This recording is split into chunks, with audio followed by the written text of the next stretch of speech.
प्राया गोष्ट मातीच्या घराची. मालवण तालुक्यातील कट्टा गावात उभारलं गेलेलं हे मातीचं घर. ही गोष्ट फक्त मातीच्या घराची नाही, ही गोष्ट आहे एका नव्या सुरुवातीची, नव्या उदयाची. गोष्ट परंपरेशी नातं जोडण्याची आणि पर्यावरणाशी जवळीक साधण्याची. आजच्या भागात आपण या मातीच्या घराला भेट देणार आहोत आणि मातीचं घर या संकल्पनेविषयी अधिक जाणून घेणार आहोत सुमित देऊलकर याच्याकडून.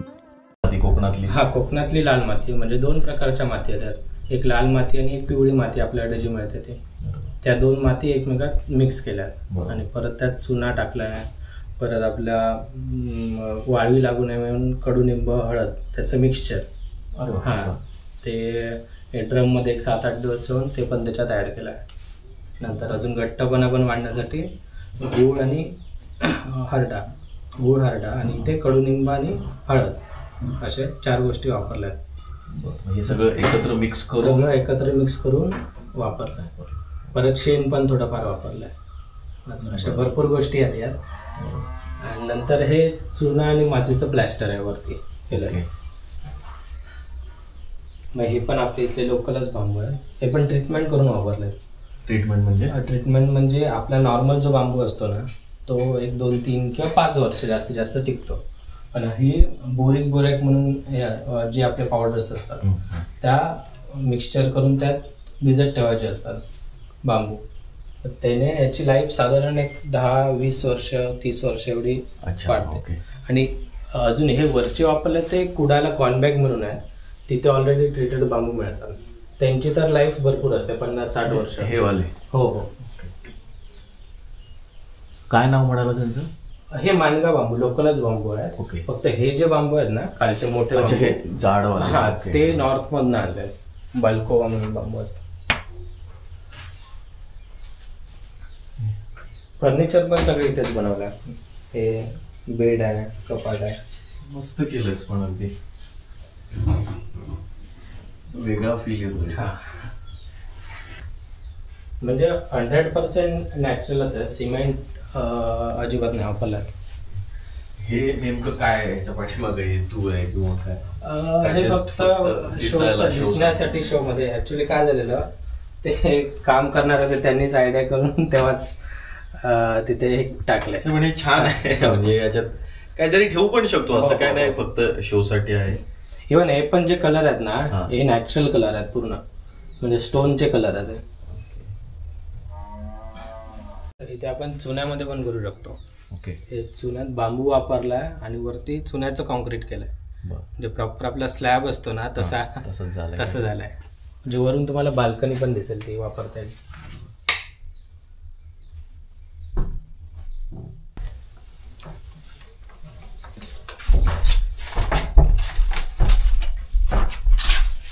ही भिंत क्लोज होती, नंतर ओपन केली बाल्कनी.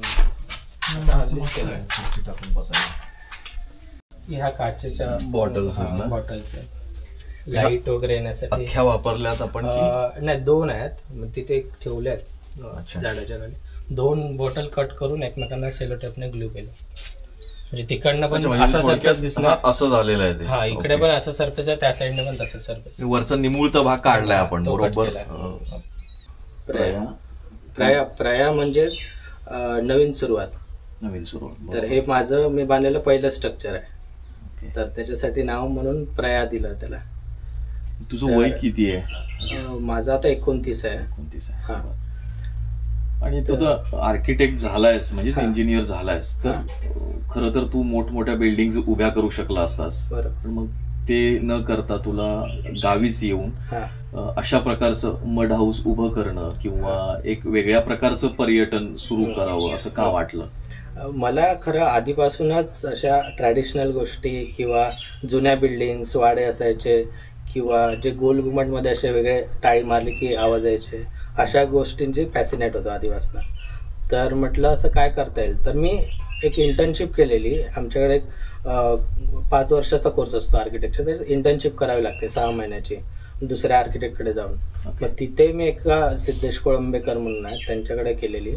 तर तेव्हापासून मला मग ह्या मातीच्या गोष्टी, चिऱ्या वापरणं, लोकल गोष्टी वापरणं तो प्रभाव पडला की त्याच्यामुळे काय फायदा होतो वगैरे असं. नंतर मी वाचत गेलो, वर्कशॉप केले भरपूर साऊथला, तामिळनाडूमध्ये मातीचे वर्कशॉप वगैरे.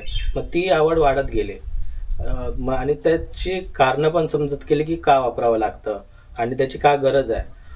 असं नाही की फक्त हॉबी म्हणून ह्या गोष्टी करतोय वगैरे, ही आता खरी काळाची तशी गरज आहे की ह्या गोष्टी झाल्या पाहिजेत. म्हणजे आपण नॉर्मल सिमेंट वगैरेचं घर बांधतात सगळीकडे, तर त्याचं आयुष्य साधारण एक 60-70 वर्ष असतं. हल्ली आता कमीच होतं थोडंफार, पण ही मातीची घरं आहेत त्याचं आयुष्य कमीत कमी 100-150 वर्ष राहतं कमीत कमी. नंतर जेवढं जास्त त्याचं आयुष्य वाढत जातं राहील तेवढं आहेच ते. मग ह्या सगळ्या चांगल्या गोष्टी आहेत, त्याने आपल्या हेल्थवर पण चांगला परिणाम होतो. ज्यातनं जी हवा इमिट होते आतून बाहेर किंवा बाहेरून आत, त्याचा हेल्थवर चांगला परिणाम होतो या मातीच्या भिंतीमुळे वगैरे. तसं सिमेंटमध्ये वगैरे होत नाही. सिमेंट हे टॉक्सिक मटेरियल आहे, त्याच्यावर हेल्थवर उलटा इफेक्ट होतो असं होतं. आयुष्य पण जास्त चांगलं आहे ह्या गोष्टींचं, दिसायला पण जास्त चांगले आहेत. क्लायमेट रिस्पॉन्सिव्ह पण आहेत. म्हणजे आता सिमेंटच्या घरात किंवा स्लॅबच्या घरात आपल्याला गरम वगैरे होतं, इथे असं नाही की मातीच्या घरात तुम्ही बाहेर थंडी असेल तर आतमध्ये गरम होतं आणि बाहेर गरमी असली तर आतमध्ये थंड होतं. बरोबर असं. ते क्लायमेट रिस्पॉन्सिव्ह पण आहेत आणि लोकल पण आहेत अशा. आणि इथल्याच गोष्टींना मग ची वाढ होती. मटेरियल इथलंच वापरतो, लेबर इथलेच वापरतो. मग इथं थोडक्यात स्थानिकांना पण रोजगार मिळायला मदत होते, स्थानिक लोकांना पण रोजगार मिळतो. आणि सस्टेनेबिलिटी म्हणून एक फॅक्टर असतो की आपलं एनर्जी कन्झम्पशन वगैरे भरपूर कमी होतं अशा गोष्टींमुळे. तर ह्या थोडक्यात ह्या ओव्हरऑल गोष्टीमुळे हेच गरजेचं आहे. त्याच्यामुळे मग हा प्रवास चालू केला. हा इथे आपण एक साधारण स्विमिंग पूल म्हणतात ना, एक पॉन्ड टाईप बनवला आहे. म्हणजे जर पर्यटक आले तर थोडा पाण्याचा आनंद घेता यावा त्यांना, पण थोडा नॅचरल कंडिशनमध्ये.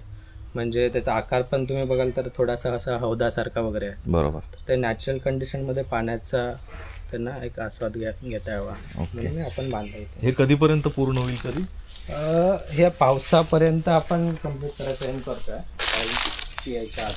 हा सिग्नेचर स्पायडर आहे बघित.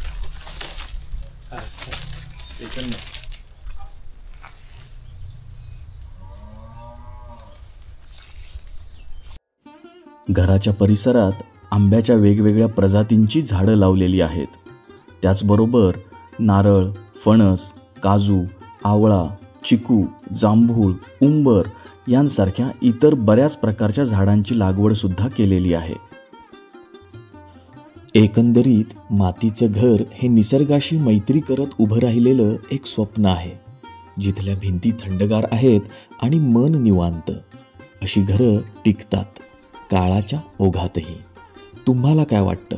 निसर्गाच्या सान्निध्यात असलेल्या या मातीच्या घरात राहणं हेच खरं सुख नाही का? तुमचं मत कमेंट बॉक्समध्ये नक्की सांगा.